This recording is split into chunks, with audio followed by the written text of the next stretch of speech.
तो 10th standard के students हो जाओ तैयार, क्योंकि आपके लिए एक और बहुत ही ज्यादा जबरदस्त वीडियो में लेकर आ गया हूं। जी हाँ दोस्तों, मैं बात कर रहा हूं न्यूमेरिकल्स की। कई सारे ऐसे बच्चे हैं जो कॉन्टिन्यूअसली कमेंट करते हैं कि सर न्यूमेरिकल्स के ऊपर भी एक सेपरेट वीडियो बना दो। तो फाइनली मैं आपके लिए लेकर आ गया हूं न्यूमेरिकल्स का वीडियो, जिसमें जो 5 चैप्टर होते हैं, टोटल 10 में से 5 चैप्टर में से न्यूमेरिकल पूछते हैं, जो कि अक्सर आप क्वेश्चन पेपर में देखोगे तो एक या फिर 2 न्यूमेरिकल आपको आपके क्वेश्चन पेपर में देखने मिलेगा। मतलब मिनिमम एक तो आना ही आना है, लेकिन कभी कभार 2 भी आ जाता है। तो एक जो है क्वेश्चन 2B में आ सकता है 2 मार्क्स के लिए, और एक क्वेश्चन नंबर 3 में आ सकता है 3 मार्क्स के लिए। यानी कुल मिला के अगर आप देखोगे तो 5 मार्क्स तक के क्वेश्चंस आ सकते हैं, वो भी चैप्टर 4, 6, 7, 10। यही सब फिजिक्स वाले चैप्टर इसमें से ही आते हैं। अब एक और चीज मैं आपको बता दूं, ये वीडियो को स्टार्ट करने से पहले, देखो आज तो वीडियो आपको न्यूमेरिकल का मिल रहा है, लेकिन इसके पहले कंटिन्यूअस कई सारे वीडियोस में डाल चुका हूं, जिसमें सारे इंपॉर्टेंट टॉपिक्स और क्वेश्चंस का वीडियो बन चुके हैं, स्ट्रैटेजी मिल चुका है। और उसके बाद 3 मोस्ट इंपॉर्टेंट वीडियो मैंने बनाया था, जिसमें एक वीडियो तो ऐसा है जिसमें सारे ऑब्जेक्टिव क्वेश्चंस लाइक ट्रू और false, match the following, odd man out हो गया, नेम द फॉलोइंग हो गया, मॉलिक्यूलर फार्मूला हो गया, आईयूपीएसी नेम हो गया, वो एक ही वीडियो के अंदर ये सारे ऑब्जेक्टिव्स मैंने पढ़ा रखे हैं, जाके देख लो। एक वीडियो ऐसा डाला है, उसके बाद एक वीडियो ऐसा डाला है जिसमें सारे टेबल्स और फ्लोचार्ट्स के जो क्वेश्चन होते हैं एक्टिविटी बेस वाले, तो वो एक्टिविटी के सारे क्वेश्चन एक ही वीडियो में मैंने लिए हैं, जिसमें लगभग आपके 8 से 10 मार्क्स सिक्योर हो सकते हैं। फिर उसके बाद एक वीडियो ऐसा भी बनाया है जिसमें हम डायग्राम्स के जो क्वेश्चन होते हैं, ठीक है ना, वो डायग्राम्स के क्वेश्चंस हमने लिए हुए हैं कि कैसे डायग्राम्स कैसे वे में पूछे जा सकते हैं, उसके ऊपर क्या सवाल पूछे जाते हैं। तो वो वीडियो भी चेकआउट कर लेना। अगर आपने ये सब वीडियो सेक्शन में जाके चेक नहीं किया और कोई वीडियो मिस कर दिया है गलती से, तो जाके वीडियो सेक्शन को चेकआउट करो और सारे वीडियोस को देख डालो यार। 1.5x की स्पीड लगाओ, वीडियो सेव हो जाता है ना, पता है ना, तो 1.5x 2x की स्पीड पे लगाओ और सारे वीडियोस देख के सारा चीज याद कर लो, बाय हार्ट कर लो, लर्निंग पे ध्यान देना। ओके बच्चा, ज्यादा टाइम वेस्ट मत करना। मात्र यार 1 हफ्ते की बात है, फिर 1 हफ्ते के बाद तो फिर रिलैक्स, आपको आराम से कोई परेशानी नहीं होगी, रिलैक्स करोगे। बस 1 हफ्ता पढ़ना है और कुछ नहीं बच्चा, टेंशन मत लो। अब ये जो वीडियो है जिसमें न्यूमेरिकल्स है, बहुत सारे न्यूमेरिकल्स है, तो ध्यान से देखना। बहुत सारे ऐसे ही टाइप के न्यूमेरिकल्स आपके एग्जाम में देखने मिल सकेंगे। तो लेट्स गेट स्टार्टेड। और हमारा टेलीग्राम ग्रुप ज्वाइन नहीं किया है तो डिस्क्रिप्शन में लिंक है टेलीग्राम ग्रुप का, जाके ज्वाइन कर लो अगर आपको पीडीएफ चाहिए तो, ठीक है।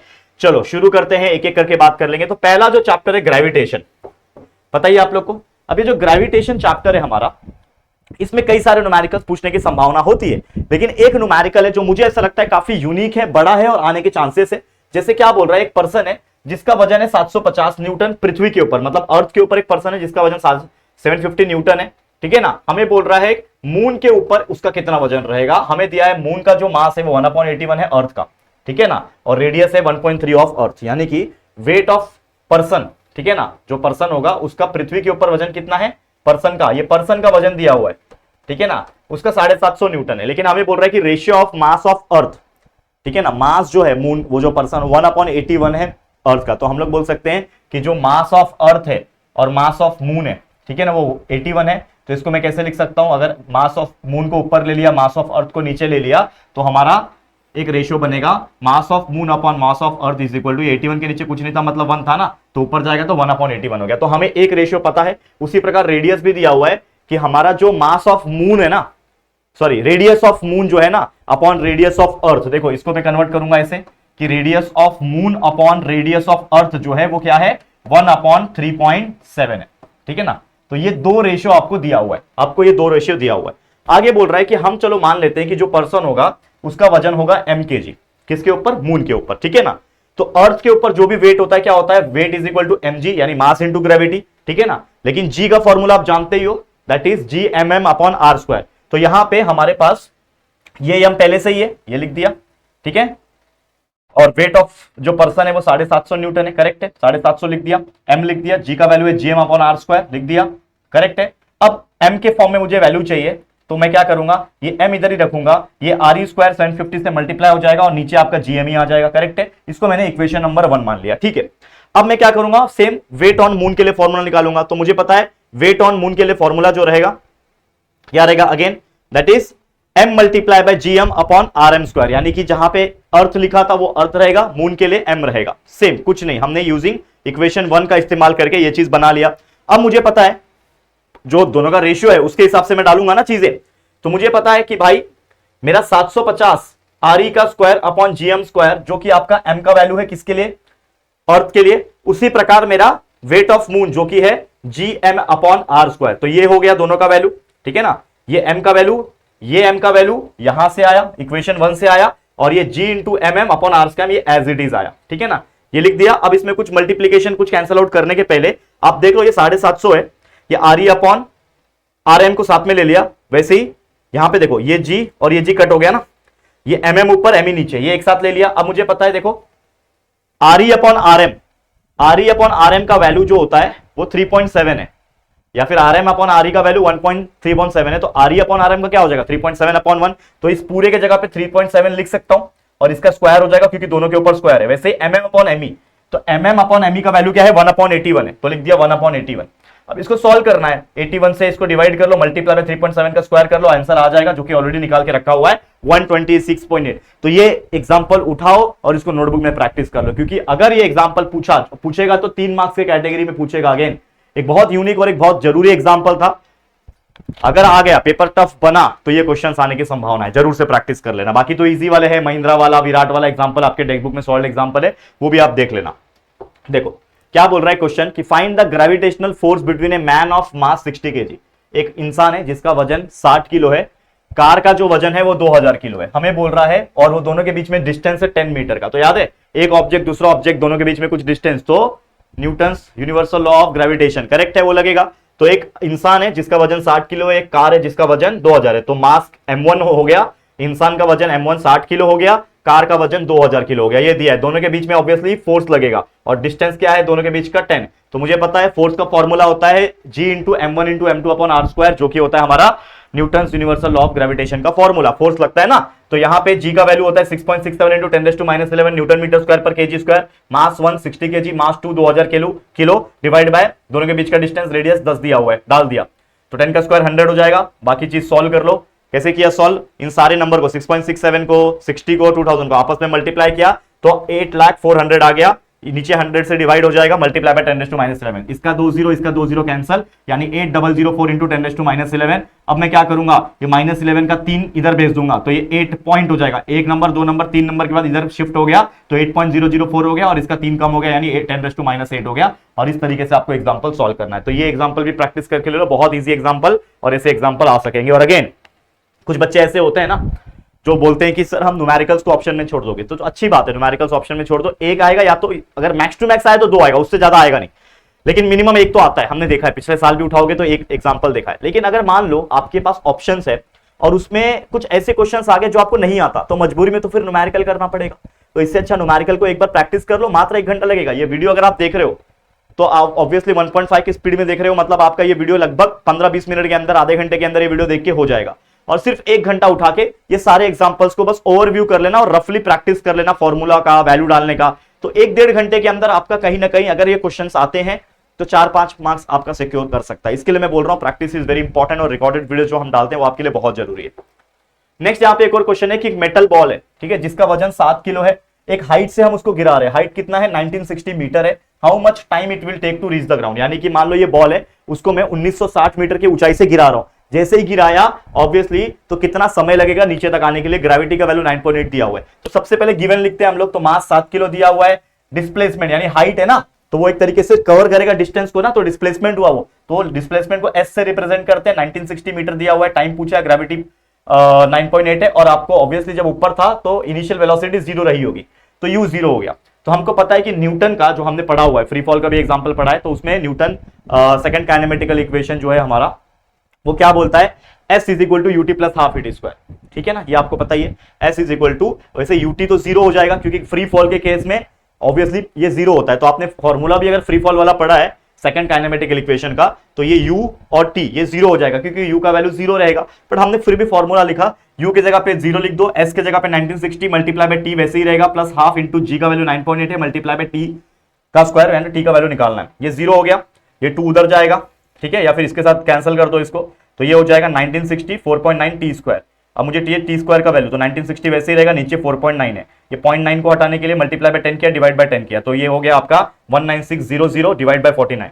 इसको डिवाइड कर लो या फिर स्क्वायर रूट ले लो, पहले टी इज इक्वल टू, ये टी स्क्वायर है ना, तो टी स्क्वायर है तो टी का वैल्यू चाहिए, तो स्क्वायर रूट हो गया, तो 19600 का स्क्वायर रूट आएगा 140 और 49 का स्क्वायर रूट 7, डिवाइड किया तो आ गया 20 सेकंड। यानी कितना टाइम लग रहा है उस मेटल के बॉल को 1960 मीटर की हाइट से गिराने में, कितने सेकंड लगेंगे, 20 सेकंड लग जाएंगे, तो ये बॉल गिरेगा। तो इस तरीके के एग्जांपल्स आते हैं 3 मार्क्स के लिए, जरूर से प्रैक्टिस कर सकते हो, ठीक है, 2 से 3 मार्क्स के क्वेश्चंस आते हैं।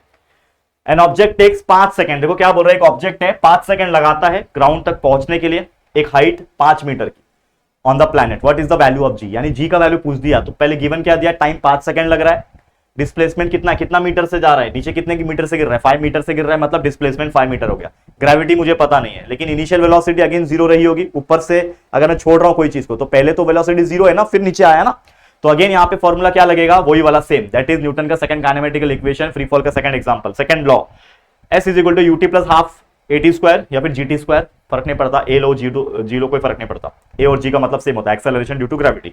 यू जीरो है तो ये पूरा जीरो हो जाएगा, हाफ मल्टीप्लाई बाय जी का वैल्यू पता नहीं है लेकिन टी का वैल्यू पता है 5 का स्क्वायर, और ये एस डिस्प्लेसमेंट का वैल्यू पता है 5, सॉल्व कर लो, ये 5 वैसी का वैसी रहेगा, ये जीरो हो जाएगा, हाफ जी इंटू 5 का स्क्वायर 25 बाय 2 यहां पे जाएगा तो 25 बाय 2 हो जाएगा 12.5, और ये 12.5 इधर आएगा तो 5 divide by 12.5 is equal to G, तो जी का वैल्यू आ गया 5/12.5, इसको पॉइंट हटाने के लिए 10 से मल्टीप्लाई किया तो ऊपर भी 10 लिखना पड़ेगा, मल्टीप्लाई करना पड़ेगा बैलेंस करने के लिए, तो 50/125 हो जाएगा, सॉल्व किया 2/5 मतलब 0.4 मीटर पर सेकंड स्क्वायर होता है जी का value. Acceleration due to gravity पूछा था ना यहाँ पे, तो ग्रेविटी का वैल्यू हमने निकाल दिया 0.4 मीटर पर सेकंड स्क्वायर। तो ऐसे क्वेश्चंस बन सकते हैं बच्चा, जरूर से प्रैक्टिस करना है, ऐसे क्वेश्चंस आएंगे तो ये 2 मार्क्स की कैटेगरी में आ सकते हैं।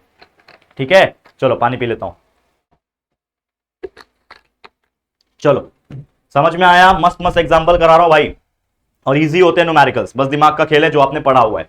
अब देखो ये एग्जांपल देखो, ये बहुत जरूरी एग्जांपल है, एस्केप वेलोसिटी का एग्जांपल है। क्या बोल रहा है, calculate the escape velocity on the surface of moon given the mass and the radius of moon. ये वजन दिया है मून का 7.34 इंटू 10⁻22 kg मून का वजन है, और रेडियस ऑफ मून दिया हुआ है 1.74 इंटू 10⁻6। तो आपने सबसे पहले गिवन लिखना था, तो गिवन क्या क्या लिखोगे, मास ऑफ मून लिख दोगे जो दिया था, रेडियस ऑफ मून दोगे वो लिख दिया। ठीक है, अब मुझे निकालना है एस्केप वेलोसिटी, तो एस्केप वेलोसिटी का एक फॉर्मूला होता है, v escape is equal to under root में 2gm/r, ये याद रख लो formula, v escape velocity is equal to under root में 2gm/r, जी मतलब ग्रेविटेशनल कांस्टेंट होता है, तो जी का वैल्यू अगर आप लिखना चाहते हो तो लिख सकते हो 6.67 इंटू 10⁻11 न्यूटन मीटर स्क्वायर पर kg स्क्वायर होता है, तो जी का वैल्यू 6.67 इंटू 10⁻11 डाल दिया, 2 पहले से ये फॉर्मूले में, m का वैल्यू मास ऑफ मून पता है 7.34 इंटू 10⁻22 है, डिवाइड बाय रेडियस 1.74 इंटू 10⁻6। इन सबको बस सॉल्व करना है, सॉल्व करने का कैसा सॉल्व करना है देखो, ऑलरेडी मैंने सॉल्व करके दिखाया हुआ है। तो मैंने क्या किया है, सिंपली 2 इंटू 6.67 रखा, ये 7.34 रखा, डिवाइड बाय 1.74 रखा, और बाकी जो है ये 10 to the power 22 minus 10 to the power 11, तो 22 माइनस 11 कितना हो जाएगा, 10⁻11 बचेगा, और नीचे आपका 10 टू द 6 है, अब ये ऊपर जाएगा तो ये माइनस हो जाएगा, तो 10 टू द पावर 11 माइनस 6 मतलब 10 टू द पावर 5, तो कितना बचेगा, सिर्फ और सिर्फ यहाँ पे 10 टू द पावर 5 बचेगा, तो इसको साइड में रखा है, बाकी इसको सॉल्व कर लो। ठीक है ना, इसको सॉल्व कर लो, तो 2 मल्टीप्लाई बाय 6.7 कुछ वैल्यू आएगा, उसको मल्टीप्लाई करना है 7.34 से कुछ वैल्यू आएगा, और उसको डिवाइड करना है, और मल्टीप्लाई बाय 10⁻5 जब करोगे तो आपको एक वैल्यू मिल जाएगा जो कि हमने निकाला हुआ है 2.37 किलोमीटर पर सेकंड। तो ये चीज याद कर लो, ऐसे क्वेश्चंस एग्जाम में डेफिनेटली पूछने के चांसेस होते हैं एस्केप वेलोसिटी के, ये क्वेश्चन इंपॉर्टेंट है, तो प्रैक्टिस करके ले लेना बच्चा, सेम ऐसे भी लिखोगे तो भी आपको मार्क्स मिलेगा। ठीक है, ये एग्जांपल देखो, ये आता है आपका इफेक्ट्स ऑफ इलेक्ट्रिक करंट के चैप्टर का, चैप्टर 4 का, चैप्टर नंबर 1 का लगभग 6-7 एग्जांपल देख लिया, अब ऐसे चैप्टर 4 का देख लेते हैं। देखो ये बहुत इंपॉर्टेंट चैप्टर है, लेकिन चांसेस कम होते हैं इसमें से आने के, लेकिन फिर भी देख लो। क्या है क्वेश्चन कि एक इलेक्ट्रिक टंगस्टन बल्ब है, आपका टंगस्टन बल्ब है, वो होम सर्किट में कनेक्टेड है, होम इलेक्ट्रिक सप्लाई 220 वोल्ट का है, मतलब आपका ये क्या दिया, पोटेंशियल डिफरेंस दिया हुआ है, वी का वैल्यू 220 वोल्ट दिया हुआ है। हम जब स्विच ऑन करते हैं तो करंट जो है फ्लो होता है, मतलब करंट का आई का वैल्यू दिया हुआ है 0.45 एम्पियर, ये आई का वैल्यू है। ठीक है, करंट जो होता है फ्लो होता है बल्ब के अंदर, हमें बोल रहा है कि what must be the power, यानी कि पावर निकालना है, वो भी वैट में, वैटेज में निकालना है पावर बल्ब का, अगर उसको 10 घंटे तक चालू किया तो कितने यूनिट्स ऑफ इलेक्ट्रिसिटी कंज्यूम होंगे।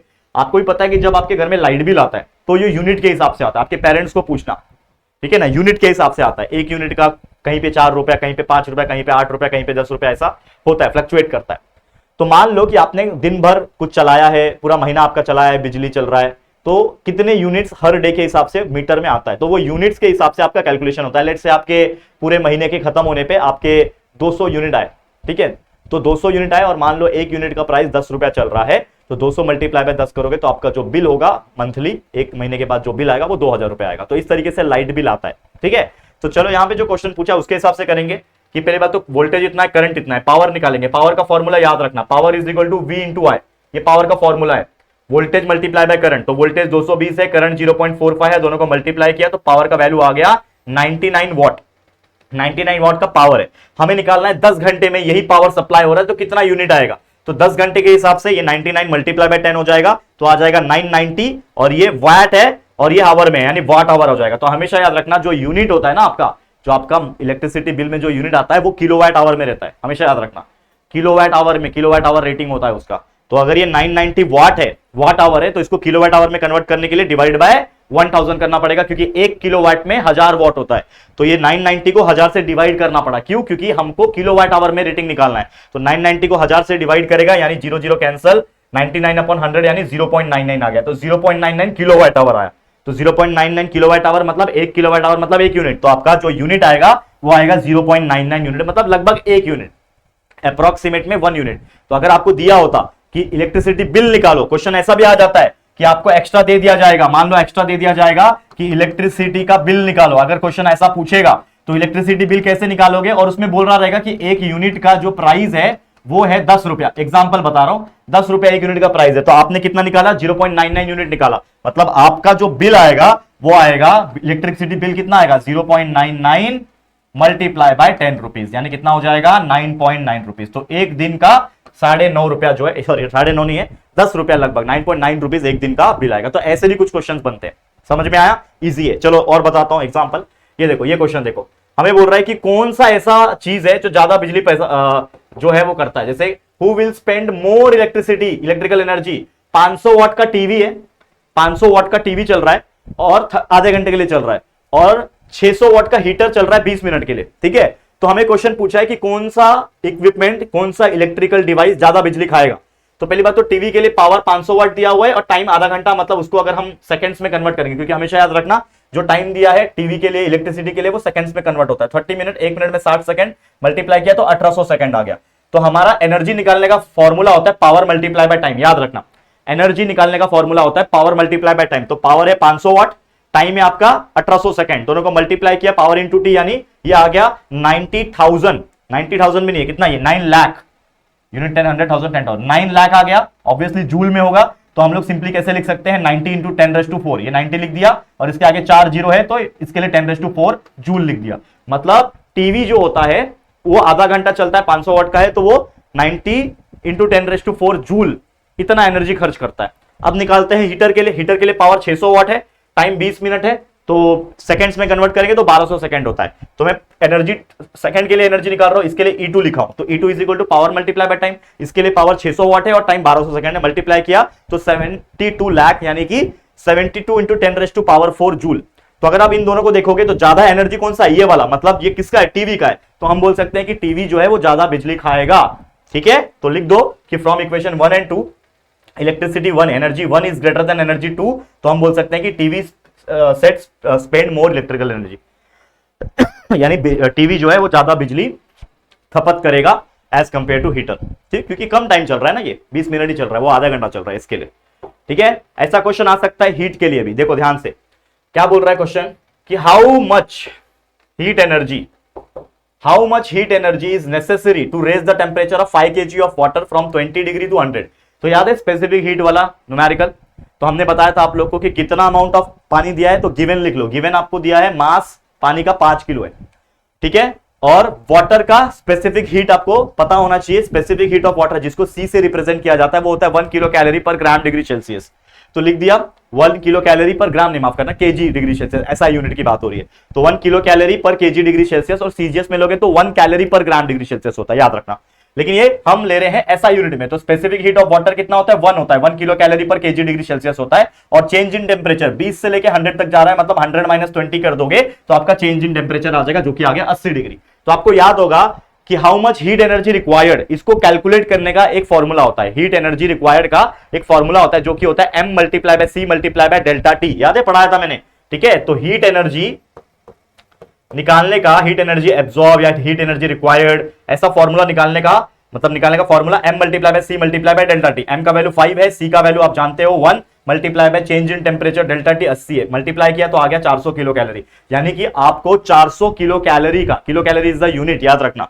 तो 400 किलो कैलोरी का हीट सप्लाई करना पड़ेगा, तब जाके आपका 5 किलो वाटर जो होगा वो 20 डिग्री से 100 डिग्री तक गर्म हो जाएगा। तो ये क्वेश्चंस याद रखना, ऐसे क्वेश्चंस इंपॉर्टेंट होते हैं, 2 मार्क्स से कैटेगरी में पूछते हैं, याद रखना। इजी है, चलो आगे बढ़ जाते हैं, नेक्स्ट क्वेश्चन पे चलते हैं।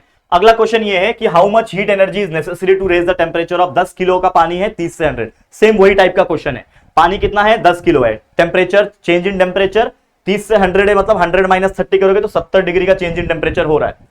स्पेसिफिक हीट ऑफ वाटर की बात हो रही है ना, यहाँ पे वाटर की बात हो रही है, तो स्पेसिफिक हीट ऑफ वाटर होता है 1 किलो कैलोरी पर केजी डिग्री सेल्सियस, लिख दिया।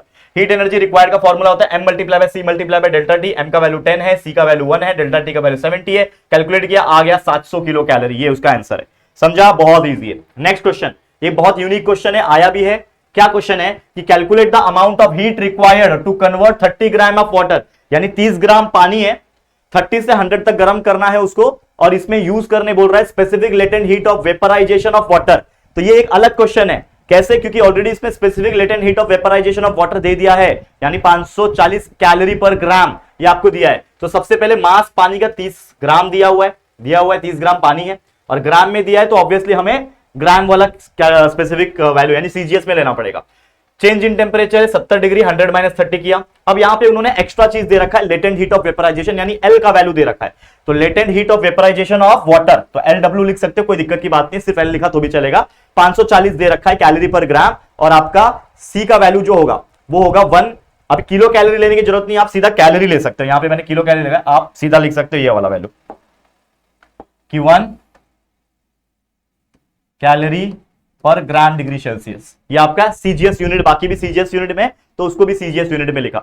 अब हमें निकालना है हीट एनर्जी रिक्वायर्ड। देखो ये क्वेश्चन बहुत इंपॉर्टेंट है, ठीक है ना, आईएमपी मार्क कर रहा हूं मैं। हीट एनर्जी का फॉर्मूला क्या होता है? एमसी डेल्टा टी होता है, तो हम लिख देंगे एमसी डेल्टा टी। लेकिन यहां पे उन्होंने लेटेंट हीट दिया, तो इसका कुछ तो यूज होगा, तो जब भी दिया रहेगा तो याद रखना mass multiply by latent heat of vaporization add हो जाएगा, यानी MC delta T plus ML, याद रखना ये फॉर्मूला, ठीक है। ये आपका एक बहुत बेहतरीन फॉर्मूला है, लेटेंट हीट ऑफ वेपराइजेशन दिया रहेगा तो, specific latent heat of vaporization.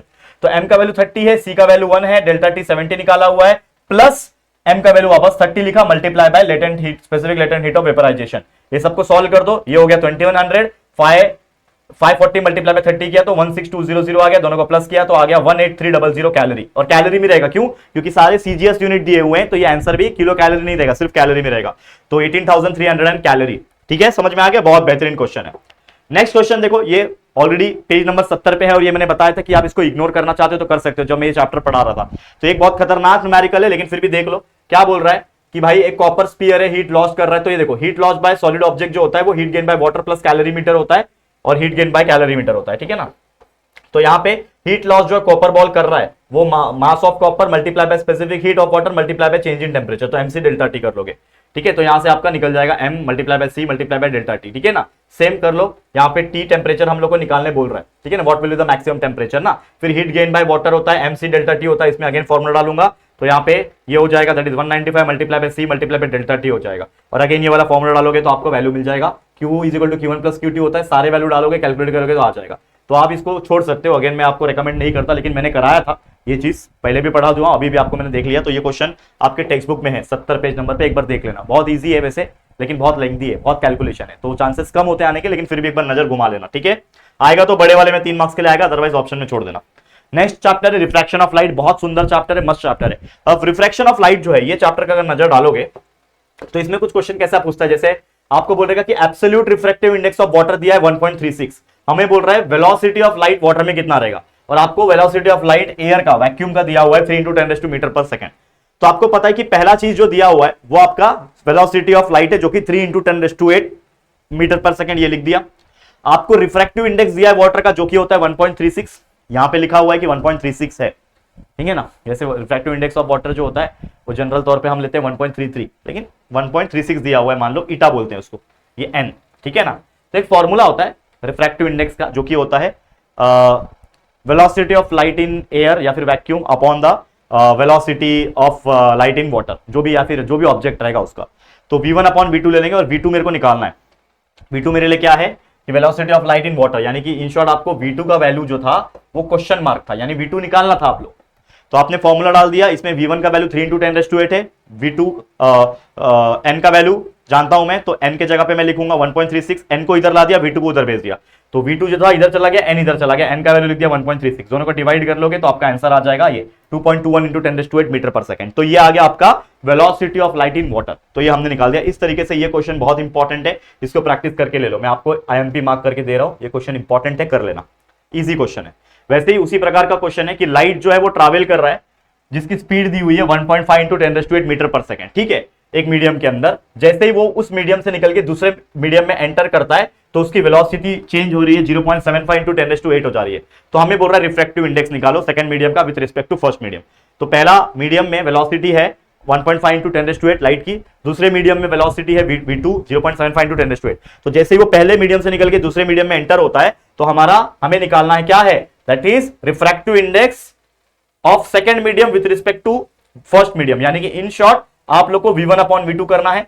तो आपका पहला 1.5 इंटू 10⁸ है, नीचे डिवाइड हो जाएगा दूसरा मीडियम का 0.75 इंटू 10⁸, 10⁸ कट गया, 1.5 डिवाइड बाय 0.75 यानी 2 आ जाएगा। तो ये आ गया आपका रिफ्रैक्टिव इंडेक्स 2। बहुत इजी क्वेश्चन है, इसको भी IMP मार्क कर रहा हूं। ये दोनों में से कोई एक पूछने की संभावना हर साल होती है, आया तो अच्छी बात है, नहीं आया तो आपका अच्छा प्रैक्टिस हो जाएगा।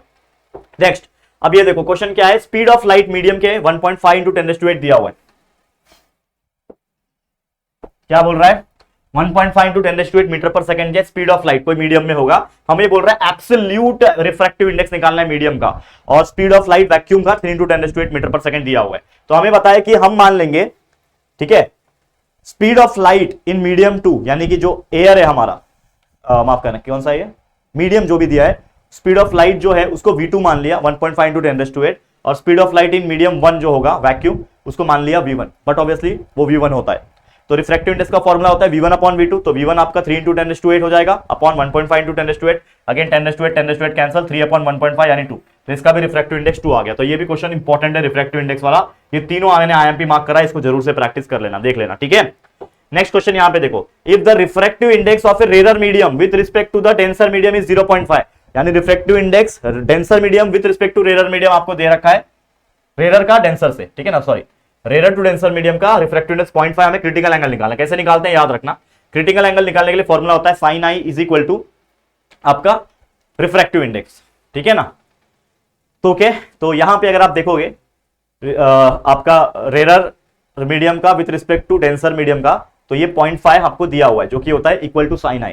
तो sin i is equal to 0.5 हो जाएगा। हमारा i का वैल्यू निकालना है, दैट इज क्रिटिकल एंगल का वैल्यू निकालना है, तो sin इनवर्स हो जाएगा। और sin 0.5 कब होता है, या फिर 1/2 कब होता है, 0.5 मतलब 1/2, तो sin इनवर्स ऑफ 1/2 कब होता है, हाफ कब होता है, sin 0 पे 0 होता है, sin 1/2 30 पे degree, sin 0 degree 0, sin 30 degree 1/2, sin 45 degree 1/2, sin 60 degree √3/2, sin 90 1। तो sin किस पे 1/2 था, sin 30 डिग्री पे 1/2 था, मतलब sin 1/2 कब रहेगा, i का वैल्यू क्या आ जाएगा, इसके जगह पे हम लिख सकते हैं 30 डिग्री, मतलब क्रिटिकल एंगल का वैल्यू आ गया 30 डिग्री, ठीक है, 30 डिग्री इज द आंसर। तो ऐसा क्वेश्चन भी इंपॉर्टेंट है, ये भी कर लेना, एक हाथ 2 मार्क्स के लिए क्वेश्चन आ सकते हैं। नेक्स्ट क्वेश्चन पे ध्यान देंगे, if the absolute refractive index of glass and water, दोनों का, ग्लास का और वाटर का एब्सोल्यूट रिफ्रैक्टिव इंडेक्स 3/2 और 4/3 दिया हुआ है। हमें बोल रहा है what is the refractive index of glass with respect to, मतलब उल्टा करना है, ये आपको ग्लास और वाटर का रिफ्रैक्टिव दिया, हमें बोल रहा है कि आप कंपेयर करके निकालो glass with respect to water. तो आपको absolute refractive index glass with respect to water निकालना है, यहां पे glass with respect to water. तो इसका रिफ्रैक्टिव इंडेक्स ऑफ ग्लास दे रखा है 3/2, वाटर दे रखा है आपका 4/3, ठीक है। तो कैसे कैलकुलेट करेंगे, ग्लास को डिवाइड कर दो वाटर के साथ, तो ग्लास का आपका 3/2 है, डिवाइड बाय 4/3 करके सॉल्व किया, 9/8 आ गया। तो refractive index of glass with respect to water 9/8 आ गया। ये भी क्वेश्चन इंपॉर्टेंट है। अब आप बोलोगे सर सभी तो इंपॉर्टेंट है, ये सब करा दो, सब इंपॉर्टेंट है, प्रैक्टिस करो बस और कुछ नहीं। ये क्वेश्चन देखो लेंस चैप्टर का है, एक क्वेश्चन आता भी है ये कि the focal length of convex lens is 20 centimetre, find its power. तो याद रखना फोकल लेंथ यानी f का वैल्यू 20 सेंटीमीटर दिया है। अब सेंटीमीटर को हमेशा मीटर में कन्वर्ट करना, 20 डिवाइड बाय 100, 1 मीटर में 100 सेंटीमीटर होता है, मतलब डिवाइड बाय 100 हो जाएगा, यानी 0.2 मीटर। 0.2 मीटर क्या दिया है आप लोग को, फोकल लेंथ दिया हुआ है, ठीक है ना, फोकल लेंथ दिया हुआ है। पावर निकालना है, तो पावर का फॉर्मूला होता है, याद रखना लेंस के केस में पावर का फॉर्मूला होता है 1 फोकल लेंथ, और फोकल लेंथ हमेशा मीटर में होना चाहिए। तो 1 फोकल लेंथ यानी 1/0.2 है ना, फोकल लेंथ क्या है 0.2, तो 1/0.2 का वैल्यू आएगा 5। 0.2 1 से डिवाइड जब होगा, 1 डिवाइड बाय 0.2 होगा तो 5 आएगा। और यूनिट हमेशा पावर का डायप्टोर में आता है, याद रखना डायप्टोर एक बहुत इंपॉर्टेंट चीज है, कभी कभी क्वेश्चन डायरेक्टली भी पूछता है कि what is the unit of power, तो डायप्टोर में होता है। तो आपका 5d, d मतलब डायप्टोर, तो 5d वैल्यू आ गया, power is equal to 5d। ऐसे एक और एग्जांपल है, एग्जांपल नंबर 1 पेज नंबर 86 पे है, इसको आप लोग प्रैक्टिस करो, एक बार नजर घुमा लेना, मैग्निफिकेशन फॉर्मूला, ठीक है ना, वो सब वाला, और सेम वो मिरर्स फॉर्मूला वाला। और पेज 92 पे एक्सरसाइज में देख लेना, पेज 92 पे एक्सरसाइज क्वेश्चन नंबर 8 का 2 कर लेना, फिर सॉल्व कर लेना, उसको प्रैक्टिस कर लेना, सॉल्व एग्जांपल में भी वो सब देख लेना। ये मैंने आपके लिए टास्क दे रखा है, अगर टाइम है तो कर लेना, अदरवाइज कोई बात नहीं। एक आखिरी क्वेश्चन कराने जा रहा हूं, चैप्टर 10, जो कि आपका क्या है, स्पेस मिशन। इसमें क्या बोल रहा है कि एक सैटेलाइट है, सैटेलाइट आपको पता है सैटेलाइट अर्थ के चारों बगल चक्कर काटता है, सैटेलाइट का काम वही है। तो ऑर्बिट जो होगा सैटेलाइट का वो 35,780 किलोमीटर जो है अर्थ के ऊपर चक्कर काट रहा है। तो उसकी स्पीड होगी, टेंजेंशियल वेलोसिटी होगी चक्कर काटने के लिए, तो टेंजेंशियल वेलोसिटी का वैल्यू दिया है 3.08 किलोमीटर पर सेकंड, एक सेकंड में 3.8 किलोमीटर जा रहा है, 3.08 किलोमीटर। हमें बोल रहा है how much time the satellite will take to complete one revolution around the earth, यानी वो अर्थ के वो सैटेलाइट एक चक्कर काटने के लिए कितना समय लगाएगा, यानी वो सैटेलाइट 3.08 किलोमीटर पर सेकंड से टेंजेंशियली घूम रहा है, सैटेलाइट अर्थ के चक्कर काट रहा है ना, तो वो सैटेलाइट, मान लो ये अर्थ है, ये सैटेलाइट है, ये घूम रहा है, तो उसको पूरा एक कंप्लीट चक्कर काटने में अर्थ का कितना समय लगेगा, वैसा क्वेश्चन है, बहुत इजी है। तो सबसे पहले हाइट ऑफ सैटेलाइट कितना है अर्थ के ऊपर, 35,780 किलोमीटर है, टेंजेंशियल वेलोसिटी 3.08 किलोमीटर पर सेकंड है, हमें पता है speed is equal to distance upon time, यानी velocity is equal to distance upon time हो जाएगा।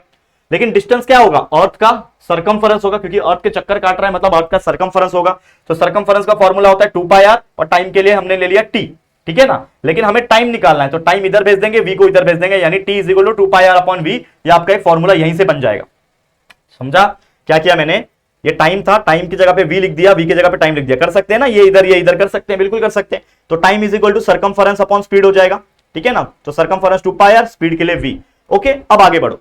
अब मुझे बताओ रेडियस जो होता है वो आपका अर्थ का होता है, लेकिन सैटेलाइट तो है थोड़ा दूर पे ना, तो आपका, मैंने आपको ये समझाया था कि मान लो ये आपका अर्थ है, ठीक है, और उस पे जब सैटेलाइट घूमता है, ये जो सैटेलाइट है जो घूम रहा है, तो ये आपके अर्थ का रेडियस r, लेकिन इसके बीच का जो डिस्टेंस होता है वो h होता है ना, तो r प्लस h होता है, मतलब टोटल जो डिस्टेंस होता है वो क्या होता है आपका r प्लस h होता है, करेक्ट है, यानी radius of earth plus height जितना दूर पे है वो। तो मैं बोलूंगा कि भाई 2π, फॉर्मूला में क्या है 2πr अपॉन v है, तो 2π रहेगा, लेकिन जो आपका रेडियस रहेगा यहां से अर्थ से लेके आपके पूरे सैटेलाइट तक का, वो अर्थ का रेडियस प्लस सैटेलाइट से कितना दूर पे है। तो सैटेलाइट हमसे हाइट कितना दूर पे है, 35,780 किलोमीटर दूर पे, तो रेडियस तो 6,400 किलोमीटर, ठीक है ना, अर्थ का दिया हुआ है ना 6,400 किलोमीटर है, और अर्थ से ये जो सैटेलाइट है वो कितने दूरी पे है, 3,580 किलोमीटर दूर है, सॉरी 3,000 नहीं है, 35,000 है, ठीक है। तो आपको बस प्लस कर देना है और इसको मल्टीप्लाई कर देना है, तो 264,890.4 डिवाइड बाय 3.08 सॉल्व करोगे तो ये आंसर आ गया।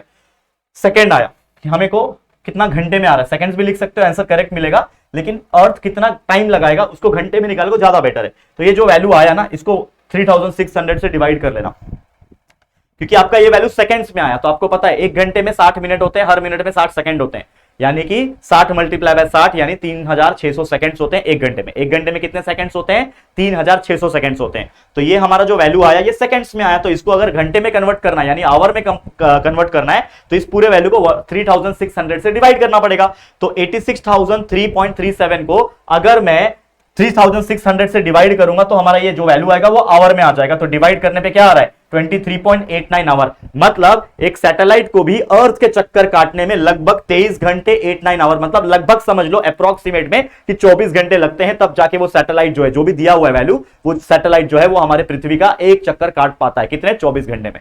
समझ में आया, क्लियर है? तो उम्मीद कर रहा हूं आप लोग को बहुत अच्छी तरीके से ये सारे एग्जांपल जो होंगे वो क्लियर हो गए होंगे। इसी के साथ ये वीडियो हमारा होता है एंड। बहुत ही मस्त, बहुत ही मजेदार एग्जांपल था। उम्मीद कर रहा हूं ये जितने भी न्यूमेरिकल्स अगर आप प्रैक्टिस कर लोगे, इन्हीं में से कुछ क्वेश्चन बन सकेगा या फिर इसके जैसा ही बनता है, और कोई बहुत अलग नहीं आता भाई, ऐसे टाइप के ही आते हैं। तो ऐसे एग्जांपल्स को प्रैक्टिस करके लो।